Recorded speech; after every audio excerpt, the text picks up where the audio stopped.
وہ لوگ جیسے ہی وہاں پہنچے گھر کے باہر غیر معمولی رش دیکھ کر منہا کو کسی انہونی کا احساس شدت سے ہونے لگا۔ گاڑی کے رکتے ہی جلدی سے نکلتی اندر کی جانب بھاگی تھی وہ۔ جیسے ہی وہ لاؤنج میں داخل ہوئی سامنے کا منظر دیکھتے وہیں ساکت ہو گئی۔ آمنہ نے اسے دیکھا تو روتے ہوئے بھاگ کر اس کے گلے لگ گئی۔ اس سے پہلے آمنہ کچھ کہتی منہا وہیں بے ہوش ہوتی زمین بوس ہو گئی۔ اس کے گرتے ہی چاروں بہن بھائی اس کی جانب بھاگے تھے۔ الحان نے جلدی سے اسے بازو میں اٹھا لیا اور باہر کو دوڑ لگا دی۔ وہاں بیٹھے سب یہ منظر دیکھ کر آپ دیدہ ہو گئے۔ بیچاری بچی ماں کی جدائی برداشت نہیں کر پائی۔ ہاں، بہن ماں باپ کا کرتی بھی بہت تھی، لاڈلی تھی ماں کی بھی اور باپ کی بھی۔ اللہ بس صبر دے بیچاری کو۔ سب عورتیں اپنی اپنی رائے دے رہی تھیں۔ منہا کو ہاسپٹل میں 3 روز گزر چکے تھے مگر اسے ہوش ہی نہیں آ رہی تھی۔ اس کے پاس وہاں صرف آمنہ اور مہران تھے، باقی سب گھر پر مہمانوں کو دیکھ رہے تھے۔ آمنہ صوفے پر بیٹھی پڑھ رہی تھی جب انہا کو ہوش آنے لگی۔ وہ نیم بے ہوشی میں مریم بیگم کو پکار رہی تھی۔ آمنہ کو پہلے تو سمجھ نہیں آئی اور جب کان قریب کر کے سنا تو آنکھیں نم ہوئیں۔ امی جی پلیز واپس آ جائیں، مت جائیں۔ امی جی، امی نہیں، وہ ایک دم چیختی اٹھی تھی۔ منہا بس سنبھالو خود کو۔ آمنہ نے اسے جلدی سے پکڑا مگر وہ اس کی پکڑ میں نہیں آ رہی تھی۔ ہاتھ پر لگی ڈرپ کھینچ کر نکال دی تھی جس سے خون بہنا شروع ہو گیا تھا۔ اس کا شور سن کر مہران جو باہر کال سننے گیا تھا بھاگتا ہوا منہا بس ہوش کرو، سنبھالو خود کو، کیا کر رہی ہو؟ مہران نے اس کے ہاتھ پکڑتے کہا جس سے وہ اپنی لگی ہوئی تمام مشینری اتار کر پھینک رہی تھی۔ ڈاکٹرز بھی وہاں آ گئے تھے۔ 2 نرسوں نے مہران کے ساتھ مل کر مشکل سے اسے پکڑا تھا جو خود کو چھڑوانے کی بھرپور کوشش کر رہی تھی۔ چھوڑیں مجھے، جانا ہے، چھوڑیں امی کے پاس، جانا ہے، بھرپور مزاحمت کرتے چیخ چلا رہی تھی۔ وہ ڈاکٹر نے انجیکشن ریڈی کرتے فوراً اسے لگا دیا تھا جس سے وہ پل میں ہوش و حواس سے بیگانہ ہو گئی۔ آئیں میرے ساتھ۔ ڈاکٹر مہران کو ساتھ آنے کا اشارہ کرتے باہر نکل گیا۔ مہران بھی ڈاکٹر کی تلقین میں ان کے پیچھے چلا۔ آمنہ روتے ہوئے وہیں اس کے پاس کرسی رکھے بیٹھ گئی۔ ہاتھ سے نکلتے بلڈ نے اس کے کپڑے اور بیڈ شیٹ دونوں کو رنگ دیا تھا۔ امی پلیز واپس آ جائیں، دیکھیں آپ کی منہا کی کیا حالت ہو گئی ہے۔ آمنہ نے روتے ہوئے ماں کو پکارا تھا جو ہمیشہ کے لیے ابدی نیند جا سوئی تھی۔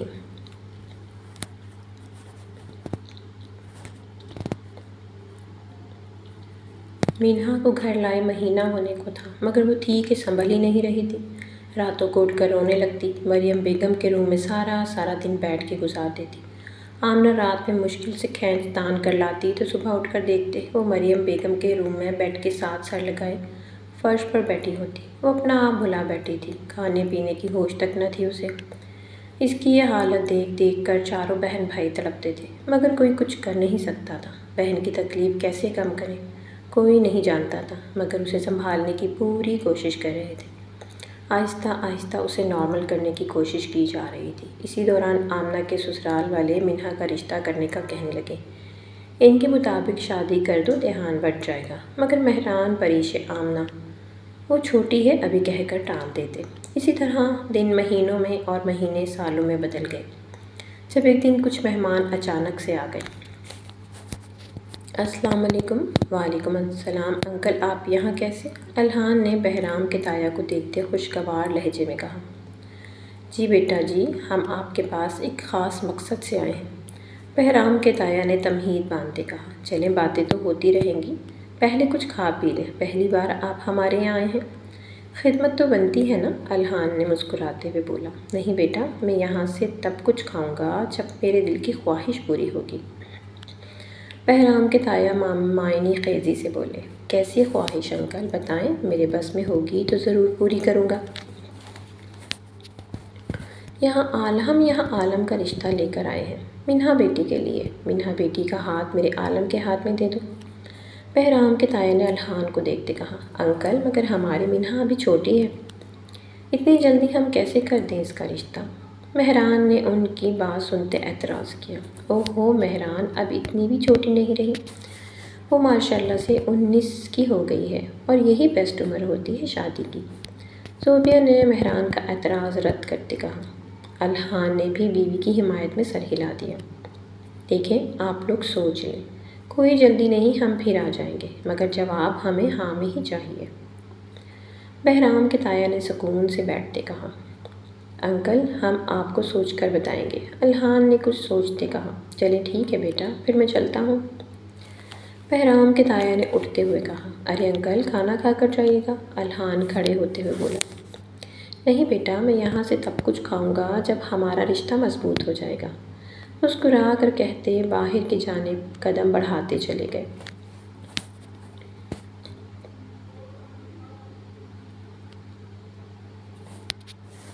کیا سوچا آپ نے الحان؟ صوبیہ رات میں الحان کے لیے چائے لے کر روم میں آئی تو وہ لیپ ٹاپ پر کام کرنے میں مگن تھا۔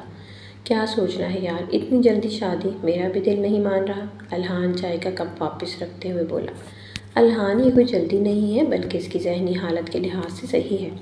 آپ نے دیکھا نہیں، ہنسنا بولنا تک بھول گئی ہے وہ، ایک روبوٹ کی طرح اس کی روٹین ہو گئی ہے، کام کرتی ہے، جیسے ہی ختم ہوا روم میں بند ہو جاتی ہے، اتنی سنجیدہ رہنے لگی ہے۔ شادی ہو گئی تو مثبت تبدیلی آئے گی اس میں۔ صوبیہ نے اس بار بھی منہا کے کندھے پر بندوق رکھ کر چلائی تھی اور نشانہ ٹھیک جگہ پر لگا تھا۔ کہہ تو تم ٹھیک رہی ہو، چلو میں باقی سب سے بھی صبح بات کرتا ہوں۔ الحان چائے کا کپ اٹھاتے گھونٹ بھرنے لگا، ارے آپ بڑے ہیں، باپ کی جگہ ہیں، اب ان کے فیصلے آپ کو کرنا ہے، ان سے پوچھنے کی کیا ضرورت ہے؟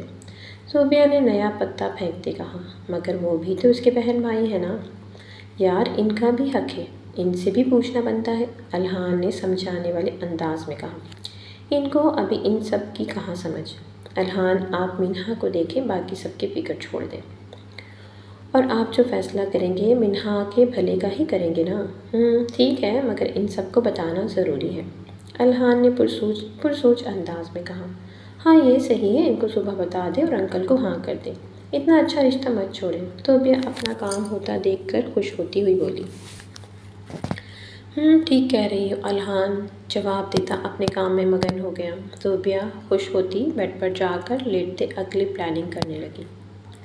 اگلے دن الحان نے مثبت فیصلہ دے دیا تھا، جس پر تینوں بہن بھائیوں نے اعتراض کیا، مگر تھوڑی بہت بحث کے بعد وہ بھی مان گئے۔ الحان نے بہرام کے تایا کو بھی مثبت فیصلہ دینے آنے کی دعوت دے دی تھی۔ وہ لوگ دوسرے دن ہی منگنی کا انتظام کیے پہنچ گئے، جو دیکھ کر سب حیران رہ گئے۔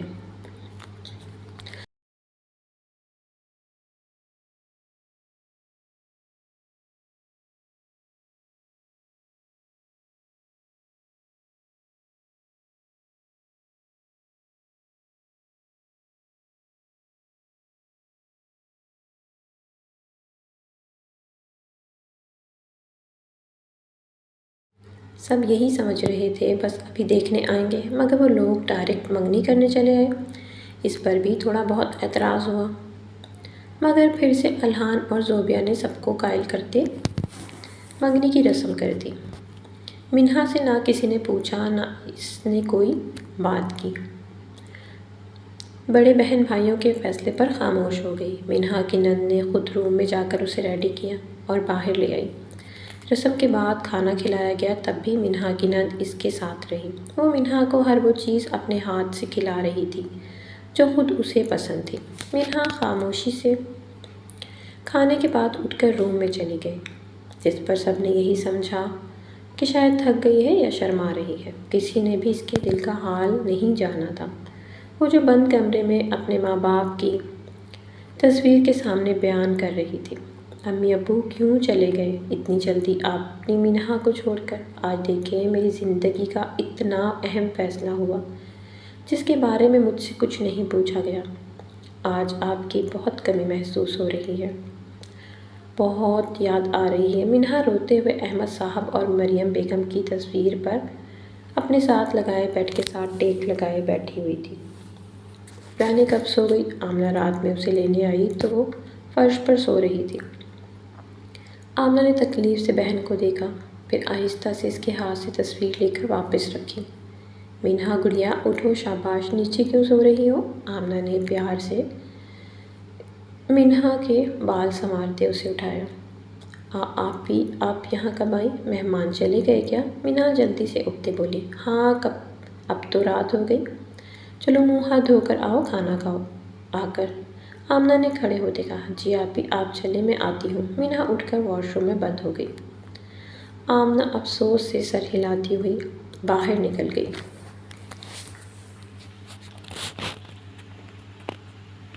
حدید ماہی کو چھوڑ کر خود اپنی میٹنگ کے سلسلے میں چلا گیا تھا۔ ماہی سارا دن کام میں خود کو الجھائے رہتی، جس سے اس کی ڈرگز لینے کی عادت میں کمی تو واقع ہو گئی تھی، مگر رات ہوتے اسے ڈرگز کی طلب ہونے لگتی۔ کوشش کے باوجود وہ خود کو روک نہ پاتی اور پھر سے لے لیتی۔ ہیرا کو پھر سے موقع مل گیا تھا اس پر روب چاڑنے کا۔ سارا دن ماہی کے سر پر رہتی، بہانے سے بے عزت کرتی۔ میر شاہ بھی سب دیکھتے مگر بیٹی کو ٹوکنے کے بجائے بہو کو سناتے تھے۔ ماہی خاموشی سے سب سنتی رہتی، اس میں ہمت نہیں تھی ان کے مقابل آنے کی۔ حدید جانے سے پہلے ماہی کو ایک موبائل لے کر دے گیا تھا اور اس پر اجازت تھی وہ کسی سے بھی بات کر سکتی تھی، مگر حدید کے بارے میں جو کچھ ماہی کے ساتھ ہو رہا تھا اس کے متعلق کسی کو کچھ بتانے پر دھمکی بھی دے گیا تھا۔ ماہی کے لیے یہی کافی تھا، وہ اپنوں سے اب بات کر سکتی ہے، اسی میں خوش ہو گئی تھی۔ کیا ہر وقت فون پر لگی رہتی ہو؟ ماہی نے ابھی فون اٹھایا ہی تھا کہ ہیرا آ کر اس پر برسنے لگی۔ نہیں، میں نے تو ابھی فون اٹھایا ہی تھا، میرے سامنے زبان کم چلایا کرو، جب دیکھو فارغ بیٹھ کر بیٹ توڑتی رہتی ہو۔ ماہی خاموشی سے فون رکھ دی، چائے بنا کر میر شاہ کے روم میں چل دی۔ ابو جی چائے۔ ماہی نے چائے کا کپ میر شاہ کے سامنے رکھتے کہا، یہ چائے بنائی ہے، بس کام سے جان ہی چھڑانی ہوتی ہے۔ میر شاہ نے چائے کا گھونٹ بھرتے باقی چائے ماہی کے ہاتھوں پر گرا دی۔ گرم چائے ہونے کی وجہ سے اس کے نازک ہاتھ جھلس گئے۔ امی! ماہی کے ہاتھوں پر گرم چائے جیسے ہی گری اس کی چیخ نکل گئی۔ درد ضبط کرنے کی کوشش میں چہرہ سرخ پڑ گیا تھا۔ کیا چیخنا چلانا شروع کر دیا ہے، ذرا سی چائے ہی گری ہے۔ وہاں آتی ہیرا نے اس کے جلتے ہاتھ کو پکڑ کر زور سے دباتے کہا، ہاتھ دبنے سے مزید تکلیف بڑھی تھی جس پر ماہی کی بے اختیار سسکی نکلی تھی، اپنی آواز کو اندر ہی دبا گئی تھی۔ اگر پھر سے چیخی تو مزید تکلیف کا سامنا کرنا پڑتا۔ دفع ہو اب، اور بنا کر لاؤ، اور 2 کپ لانا، میرے لیے بھی، ہیرا نے اسے دھکا دیتے کہا، جس پر ماہی گرتے گرتے بچی۔ اپنی تکلیف کو نظر انداز کرتے ماہی دوبارہ کچن میں چلی گئی، چائے بنا کر ان کو دیتے کمرے میں آئی۔ ہاتھوں کی تکلیف بڑھتی جا رہی تھی۔ جب برداشت سے باہر ہوئی تو ماہی نے ڈراور سے ڈرگز نکالی اور ہتھیلی پر ڈال کر سانسوں کے ذریعے اندر اتارنے لگی۔ کچھ ہی دیر میں وہ ہر تکلیف بھلائے ہر چیز سے بے خبر بے سود بیڈ پر پڑی تھی۔ اسے اب اپنی ہر تکلیف کا یہی ایک واحد حل نظر آتا تھا، جس کی وہ بری طرح سے عادی ہو چکی تھی۔ آمنہ اور مینہا کی اکٹھی شادی رکھی گئی تھی، ان کی مہندی کا فنکشن چل رہا تھا۔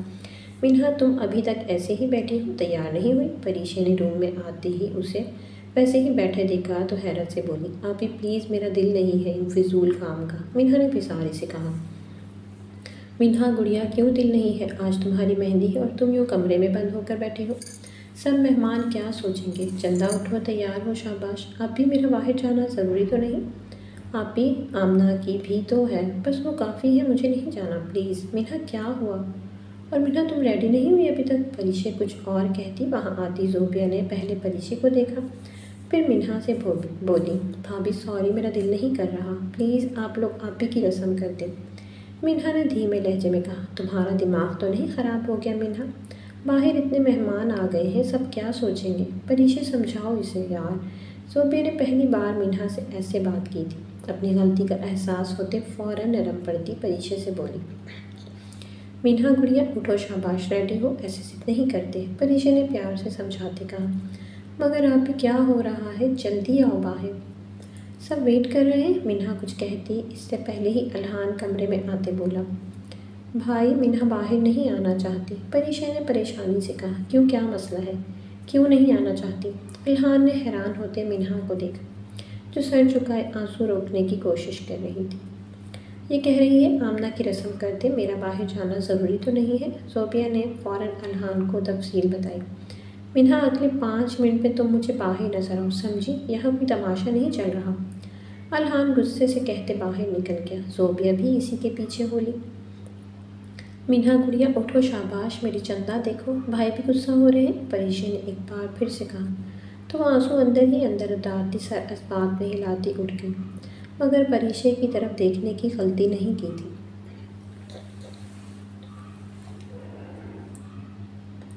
مہندی کا فنکشن خیر و عافیت سے ختم ہوا تو سب اپنے اپنے کمروں میں گہری نیند میں گم ہو گئی، مگر وہاں ایک وجود ایسا تھا جو پوری رات نہیں سویا تھا، اور وہ منہا تھی، جسے ساری رات اپنے امی ابو کے روم میں ان کی تصویر سے باتیں کرتی گزاری تھی۔ اگلے دن صبح کے وقت گھر میں خوب رونق لگی ہوئی تھی، ہر کوئی اپنی تیاری میں مگن تھا۔ پریشی، یہ ناشتہ منہا کو دے آؤ، وہ خود سے تو کرے گی نہیں، پتہ نہیں کیا بنے گا اس لڑکی کا، جسے کسی بات کا ہوش نہیں، نہ ہی کھانے پینے کا ہوش ہے۔ زوبیہ بڑبڑاتے پریشی کو ناشتے کی ٹرے پکڑاتی ہے۔ یار پتہ تو ہے وہ امی کے بعد سے ایسی ہو گئی ہے، ڈانٹنے کو بھی دل نہیں کرتا، اب تو آج تو پھر اس کا اس گھر میں آخری دن ہے۔ پریشی ٹرے اٹھاتی کہتی ہے، یار ڈانٹنے کا کب کہہ رہی ہوں، میں تو یہ کہہ رہی ہوں اب سنبھل جائے، اگلے گھر جا کر ناک نہ کٹوا دے ہماری۔ زوبیہ نخوت سے کہتی ہے، اب ایسی کوئی بات نہیں، ماشاءاللہ سے بہت سمجھدار ہے، وہ سنبھال لے گی سب انشاءاللہ۔ پریشی کو زوبیہ کی بات بری لگتی ہے تو جاتے جاتے سنجیدگی سے کہتی ہے، منہا یہ کہاں گئی، اف یہ لڑکی بھی نا۔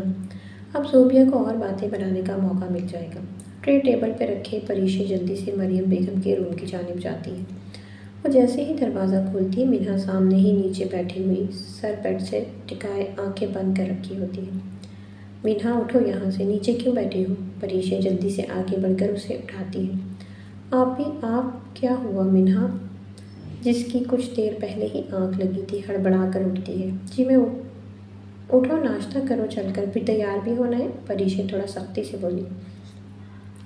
منہا خاموشی سے اٹھتی پریشی کے پیچھے چلتی، جاتے جاتے پلٹ کر ایک نظر ماں باپ کی تصویر کو دیکھتی ہے، پھر سارے روم پر نظر ڈالتی، بوجھل دل سے پریشی کے پیچھے چلی جاتی ہے۔ پریشی اس کو ناشتہ کرواتے جلدی سے واش روم میں بھیج کر خود برتن سمیٹتی کچن میں رکھنے چلی تھی۔ وہ جیسے ہی واپس آتی ہے، منہا شاور لے کر نکلتی ہے، تب تک آمنہ بھی وہیں آ جاتی ہے۔ بیوٹیشن دونوں کو تیار کرنے لگ جاتی ہے، تب پریشی کا کام دیکھتے خود باہر نکل جاتی ہے۔ واو ماشاءاللہ، منہا تو بہت پیاری لگ رہی ہو۔ جیسے ہی منہا تیار ہوتی ہے، وہاں بیٹھی کزن سب ستائشی نظروں سے دیکھتی بولتی ہے۔ منہا نے ہلکا سا مسکرا کر نظریں نیچے کر لی تو آمنہ اٹھ کر بہن کی نظر اتارنے لگی۔ اللہ ہماری بہن کو ہمیشہ خوش رکھے، ہر بری نظر سے بچائے، آمین۔ پریشی بھی پیچھے آتی کہتی ہے۔ کچھ ہی دیر میں بارات آنے کا شور اٹھتا ہے تو منہا کے دل کی دھڑکن تیز ہو جاتی ہے۔ سب کزنز آمنہ سے چھیڑ چھاڑ میں لگی ہوئی تھی، منہا خاموش تھی تو کسی نے زیادہ شرارت نہیں کی اس سے۔ کچھ ہی دیر میں نکاح شروع ہونے والا تھا۔ منہا کو بار بار امی ابو یاد آ رہے تھے، دل نہ جانے کیوں کانپ رہا تھا، عجیب خوف تھا جو اس کے وجود کو اپنے حصار میں لیے ہوئے تھا۔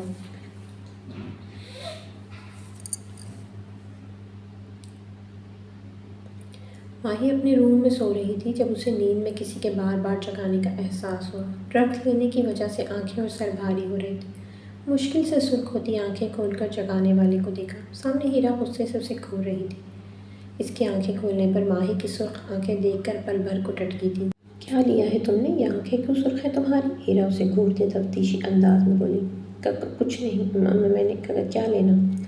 ہیرا کو ایسے سامنے دیکھ کر اور اس کے تفتیش کرنے پر ماہی گڑبڑاتے جلدی سے اٹھی، مگر سر میں پڑتی ٹیسیں برداشت سے باہر ہو رہی۔ کچھ تو لیا ہے، کوئی نہیں پتا تو میں لگا ہی لوں گی، ہیرا مسلسل اسے گھورتے بولی۔ اس کی نظروں سے ماہی نے نروس ہوتے خاموشی سے نظریں جھکا لیں۔ اگر اب نیند پوری ہو گئی ہو تو کھانے کو کچھ بنا دو، بھوک لگی ہے مجھے، جب دیکھو سوتی رہتی ہو، ہیرا نے نخوت سے بولتے حکم جاری کیا۔ جی ابھی لاتی ہوں۔ ماہی جلدی سے خود کو سنبھالتی باہر نکل گئی۔ کچھ دیر میں ہی کباب اور چائے بنائے ہیرا کے سامنے رکھتی ہے۔ رات کے اس پہر اس سے اتنا ہی بن سکا تھا۔ درد سے دکھتے سر کے ساتھ ماہی کو کھڑا ہونا مشکل ہو رہا تھا، مگر ضبط کیے کھڑی رہی۔ یہ چائے بنائی ہے؟ ہیرا نے چائے کا گھونٹ پیتے کپ اٹھا کر نیچے دے مارا۔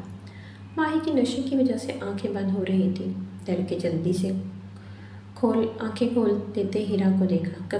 کیا ہوا؟ گھبراتے سوال کی۔ اس میں چینی کس نے ڈالنی تھی؟ عقل نام کی کوئی چیز ہے تم میں یا بیچ آئی ہو؟ لاہور میں ہی، ہیرا نے چیختے ہوئے کہا۔ میں نے ڈالی تھی، ماہی نے گھبراتے صفائی دینی چاہی۔ کیا ہوا ہیرا، اتنی رات کو کیوں شور ڈال رکھا ہے؟ میر شاہ ہیرا کی آواز سنتے اپنے روم سے نکلتے بولے، ابا مجھے بھوک لگ رہی تھی، اسے کھانے کو کچھ بنانے کو کہا تو یہ پھیکی چائے بنا کر میرے سامنے رکھ دی۔ ہیرا نے روحانسی آواز میں کہا، بہو تمہارا دماغ تو نہیں خراب ہو گیا؟ اب تو میری بیٹی کو پھیکی چائے دیا کرو گی۔ میر شاہ نے غصے سے دیکھتے کہا۔ ماہی میر شاہ کو غصے میں دیکھ کر ہی کانپنے لگی۔ نہیں ابو جی میں نے ڈالی تھی، ماہی نے اٹکتے کہا۔ اچھا پھر وہ کہاں غائب ہو گئی؟ نہیں، تمہارے کہنے کا مطلب ہے میں جھوٹ بول رہی ہوں؟ ہیرا خطرناک تیور لیے ماہی کی جانب بڑھتے بولی۔ نہیں ہیرا جی میرا یہ مطلب اس سے پہلے ماہی بات مکمل کرتی ہیرا نے اس کا جلا ہوا ہاتھ زور سے پکڑ کر پیچھے کمر سے لگا دیا۔ ماہی کے منہ سے بے اختیار سسکی نکلی تھی۔ تمہارا یہی مطلب تھا؟ تم نے مجھے جھوٹی کہنے کی ہمت کیسے کی؟ ہیرا ماہی کا ہاتھ دباتے ہوئے بولی۔ پلیز ہیرا جی میرے ہاتھ میں درد ہو رہا ہے، چھوڑے، ماہی درد سے کراتے ہوئے لڑکھڑاتے ہوئے لہجے میں بولی۔ ہیرا اسے چھوڑ دو، اس کی عقل میں ٹھکانے لگاتا ہوں۔ میر شاہ نے آگے بڑھ کر ماہی کا بازو پکڑتے کہا اور کھینچتے ہوئے باہر لے گیا، جہاں بارش زور کی برس رہی تھی۔ یہاں رات ساری گزارو گی تم، یہی سزا ہے تمہاری، میر شاہ نے اسے بارش میں دھکا دیتے کہا۔ بارش اتنی تیز تھی ماہی پل بھر میں ہی بھیگتی چلی گئی۔ سردیوں کی ڈھڑڈھڑاتی بارش کے ساتھ چلتی ہوا نے ماہی کے اوزان خطا کر دیے تھے۔ پل میں ڈرگس کا سارا نشہ اڑن چھو ہو گیا تھا۔ نہیں ابو جی پلیز ایسے نہ کریں، مجھے سردی لگ رہی ہے، ماہی روتے ہوئے منتیں کرتی بولی۔ خبردار اگر اندر آئی تو یہیں رہو گی ساری رات اب تو۔ میر شاہ انگلی اٹھاتے وارننگ دیتے پلٹ گئے۔ امی ابو بچا لیں پلیز، بہت سردی لگ رہی ہے، ماہی روتے ہوئے اپنی امی ابو کو پکارتی وہیں نیچے بیٹھتی چلی جاتی ہے۔ خود کو سردی سے بچانے کے لیے اپنے بازو اپنے گھٹنوں کے گرد فولڈ کر لیتی ہے۔ منہا افندی ولد احمد افندی، آپ کو حدید عالم ولد میر شاہ سے سکہ راج الوقت 5 لاکھ حق مہر میں نکاح قبول ہے؟ نکاح خواہ کے الفاظ منہا کے کانوں سے ٹکراتے ہیں تو وہ کچھ بول ہی نہ سکی۔ مولوی صاحب پھر سے وہی الفاظ دہراتا ہے، منہا افندی ولد احمد افندی، آپ کو حدید عالم شاہ ولد میر شاہ سے سکہ راج الوقت 5 لاکھ حق مہر میں نکاح قبول ہے۔ منہا خاموش بیٹھی جانے کی سوچوں میں گم تھی۔ سب کی نظریں منہا پر ٹکی تھی جو سر جھکائے بیٹھی تھی۔ منہا افندی ولد احمد افندی، آپ کو حدید عالم شاہ ولد میر شاہ سے نکاح قبول ہے؟ مولوی صاحب تیسری بار پھر سے دہراتے ہیں، منہا جواب دو گڑیا۔ پریشے منہا کے کندھے پر ہاتھ رکھے اس کے قریب جھکتے بولی۔ پریشے کی آواز سے وہ جیسے ہوش میں آئی تھی۔ جی قبول ہے، قبول ہے، قبول ہے، منہا نے دھڑکتے دل سے لڑکھڑاتی آواز میں کہا۔ منہا کے قبول کرنے پر سب کی سانس میں سانس آئی تو ایک دوسرے کو مبارکباد دینے لگے، مگر وہاں کوئی ایسا بھی تھا جس کی آنکھیں اس کے چہرے کی مسکراہٹ کا ساتھ نہیں دے رہی تھیں، بھٹک بھٹک کر منہا پر جا رہی تھیں۔ منہا سے دستخط کروانے کے بعد باہر حدید عالم سے پوچھا گیا، حدید عالم شاہ ولد میر شاہ، آپ کو منہا افندی ولد احمد افندی سکہ راج الوقت 5 لاکھ حق مہر میں اپنے نکاح میں قبول ہے؟ حدید عالم شاہ نے مسکراتے سب کو ایک نظر دیکھا اور جلدی سے کہا، جی قبول ہے، کیا آپ کو قبول ہے؟ مولوی صاحب نے پھر سے دہرایا، جی قبول ہے، کیا آپ کو قبول ہے؟ جی قبول ہے۔ حدید عالم شاہ کے قبول کہنے پر مبارک سلامت کا شور اٹھا تھا۔ حدید عالم شاہ مسکراتے سب سے گلے ملتے مبارکباد وصول کر رہے تھے۔ ان کے بعد آمنہ اور بہرام کا نکاح پڑھوایا گیا۔ نکاح کے کچھ دیر بعد کھانا کھلایا گیا، پھر رخصتی کا شور اٹھا۔ منہا کو اپنا دل بند ہوتے محسوس ہو رہا تھا، کیسے پل بھر میں اس کا حقدار بدل گیا تھا، بس آپ کا نام رہ گیا تھا، میرے نام کے ساتھ آج وہ بھی ہٹا دیا گیا ہے۔ ابو، منہا نے اپنے ہاتھوں کو دیکھتے سوچا، آج میں منہا احمد افندی سے منہا حدید عالم شاہ بن گئی، میرے نام کے ساتھ میرا وجود بھی کسی اور کے نام کر دیا گیا جسے میں جانتی تک نہیں۔ منہا اپنے تصورات میں احمد صاحب سے مخاطب ہوتے بولی، چلو منہا رخصتی کا وقت ہو گیا۔ پریشے نے ایک بڑی چادر اس کے سر پر ڈالتے کہا۔ منہا پریشے کی آواز پر اپنی سوچوں سے چونکتی پریشے کو دیکھنے لگی، آنکھیں شدت ضبط سے سرخ ہو رہی تھیں۔ اپنا بہت سارا خیال رکھنا اور کھانا پینا وقت پر لینا، پریشان نہیں ہونا، ہم ہمیشہ تمہارے ساتھ ہیں، اوکے؟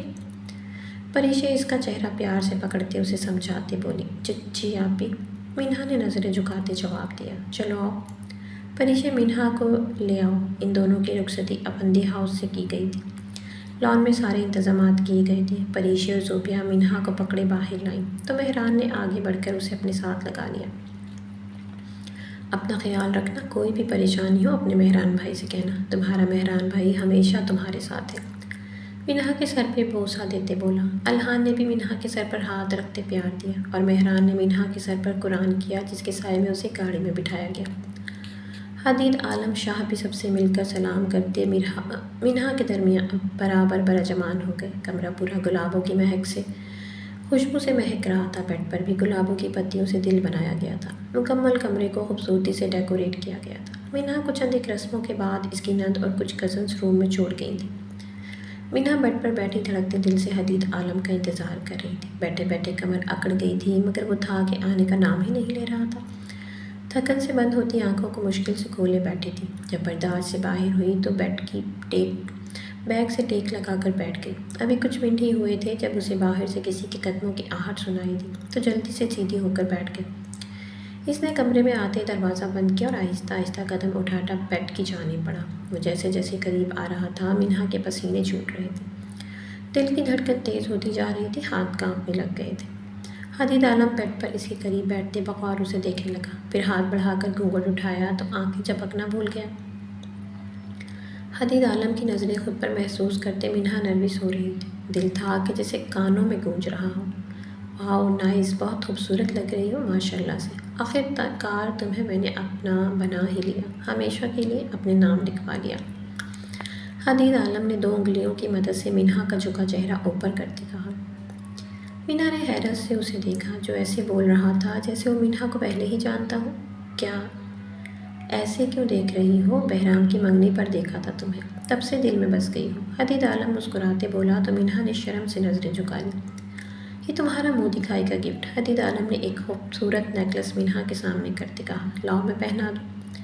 منہا کو خاموش دیکھ کر حدید عالم آگے ہوتے بولا، نہیں میں پہن لوں گی۔ منہا نے اسے قریب ہوتے دیکھ کر گھبرا کر کہا، نہیں یہ تو میں اپنے ہاتھوں سے پہناؤں گا تمہیں۔ حدید اس کی بات رد کرتے بولا اور قریب ہوتے اس کے گلے میں نیکلس پہنانے لگا، جس سے حدید کی گرم سانسیں منہا کو اپنے چہرے پر محسوس ہو رہی تھی، جس سے وہ مزید نروس ہو گئی۔ یہ اب کبھی اپنے گلے سے نہ اتارنا، اوکے؟ نیکلس پہناتے پیچھے ہوتے منہا کے چہرے کو پیار سے چھوتے بولا۔ اس پر منہا اور خود میں سمٹ گئی، جانے کیوں منہا کو اسے قریب آنے سے گھبراہٹ ہو رہی تھی۔ جاؤ فریش ہو کر آؤ جلدی سے۔ حدید عالم اسے اپنی نظروں کے حصار میں لیے بولا۔ جی، منہا نروس ہوتے جلدی سے کھڑی ہوتی بولی اور ڈریسنگ روم میں بند ہو گئی۔ حدید عالم نے مسکرا کر اس کے گھبرائے وجود کو دیکھا۔ گڈ وائفی، اس کے ایسے بات ماننے پر مسکرا کر خود سے بولا اور وہی سر کے نیچے ہاتھ رکھے لیٹ گیا۔ منہا جیسے ہی فریش ہو کر روم میں آئی، حدید اسی کا انتظار کر رہا تھا۔ اس سے آتے دیکھ کر ہلکی سی مسکراہٹ نے لبوں کا احاطہ کر لیا تھا۔ منہا ڈریسنگ ٹیبل کے سامنے کھڑی نروس سی انگلیوں پر مروڑ رہی تھی۔ حدید اسے نروس دیکھ کر مسکراتے آ کر اس کے پیچھے کھڑا ہو گیا، جس سے وہ اب خود میں سمٹ گئی۔ اس کی جھجک دیکھتے حدید کھل کر مسکرایا تھا۔ یہ وہ منہا تو نہیں لگ رہی تھی جو بہرام کی منگنی پر تھی۔ حدید نے پیچھے سے اسے اپنے حصار میں لیتے کہا۔ حدید کے یوں اپنے حصار میں لینے پر منہا کے دل کی دھڑکن تیز ہو گئی تھی، نروس سی نظریں جھکا گئی۔ ایسے جھجکتی شرماتی بہت پیاری لگ رہی ہو، میرا دل کر رہا ہے تمہیں اپنے دل میں قید کر لوں، ہمیشہ کے لیے۔ حدید نے ہنستے ہوئے کہا، جی میں سمجھی نہیں۔ منہا گھبرائی سی دھیمی آواز میں بولی، مطلب یہ کہ ڈیئر وائفی تم اب میری ہو چکی ہو، تو صاف بات ہے تمہیں میں اپنی قید میں رکھنا چاہتا ہوں۔ اب سے نہیں، یہ میری خواہش تب سے ہے جب سے تمہیں دیکھا ہے۔ حدید نے اس کا آئینے میں دیکھتے تفصیلی جائزہ لیتے بولا، آپ مجھے قید کرنا چاہتے تھے؟ پر کیوں؟ منہا نے حیرت سے حدید کی جانب دیکھتے پوچھا۔ کیونکہ مجھے تم پر کسی اور کی نظریں برداشت نہیں، جانتی ہو میں نے تبھی اپنے دل میں پکا ارادہ کر لیا تھا جب علی تم سے بات کر رہا تھا، تب مجھے بالکل اچھا نہیں لگا اس کا تم سے بات کرنا، اس کا تمہیں دیکھنا، اس لیے میں نے سوچ لیا جلدی تمہیں اپنے نام کر کے سب کی نظروں سے چھپا کر رکھوں گا۔ حدید اس کی گال کو انگوٹھے کی مدد سے سہلاتے بول رہا تھا۔ منہا کو اس کا لہجہ عجیب جنونی سا لگا، جس سے وہ حدید سے مزید خوفزدہ سی ہوتی نظریں جھکا گئی۔ اب بس تم پر میرا حق ہے تمہیں دیکھنے کا، چھونے کا، تم سے بات کرنے کا، تمہارے پورے وجود پر بس صرف اور صرف حدید عالم شاہ کا حق ہے۔ اس کی کمر میں ہاتھ ڈالے جھٹکے سے اپنے قریب کرتے بولا۔ حدید عالم کا اتنے قریب آنے پر منہا کا سانس رکنے لگا تھا، وہ دھیرے دھیرے کانپنے لگی۔ اسے حدید کی باتوں اور لہجے سے ڈر لگنے لگا تھا۔ وہ مشکل سے حدید کے سہارے کھڑی تھی۔ ارے کیا ہوا، تم کانپ کیوں رہی ہو؟ یار، حدید نے اس کا وجود کانپتے محسوس کیا تو مسکراتے بولا، کچھ نہیں، شاید سردی لگ گئی ہے۔ مینہا نے نظریں جھکائے بہانہ بناتے کہا۔ اب اسے کیا کہتی، تمہارا اتنا قریب آنا اسے کانپنے پر مجبور کر گیا ہے۔ اوہو، تو پہلے بتاتی نا۔ چلو آؤ بیڈ پر وہیں باتیں کرتے ہیں۔ بیٹھ کر حدید اسے اپنے حصار میں لیے بیڈ کی جانب بڑھا۔ اسے بیڈ پر بٹھاتے خود بھی ساتھ بیٹھ گیا۔ میری ایک بات یاد رکھنا ہمیشہ مینہا، اس کمرے کی کوئی بات باہر نہیں جانی چاہیے اور نہ اس گھر کی کوئی بات باہر نکلنی چاہیے، اوکے؟ مجھے پتہ ہے تم سمجھدار ہو، مگر میں پھر بھی سمجھا رہا ہوں۔ حدید اس کے چہرے پر انگلیاں چلاتے بولا، جی بہتر، مینہا نے آہستہ سے جواب دیا۔ اب تم بھی کہو کچھ یا میں ہی بولتا رہوں گا؟ حدید نے اس کی گردن پر آہستہ سے انگلی پھیرتے کہا۔ میں کیا کہوں؟ مینہا کی جان لبوں پر آ گئی تھی۔ اس کے یوں چھونے پر گھبراتے بولی، ہاں، تو تم ایسے ہی ڈر رہی ہو جیسے میں کوئی بھوت ہوں جو تمہیں کھا جائے گا۔ حدید نے کہکا لگاتے کہا، ایسی کوئی بات نہیں۔ مینہا دھیمے لہجے میں شرمندہ سی بولی، تو کیسی بات ہے؟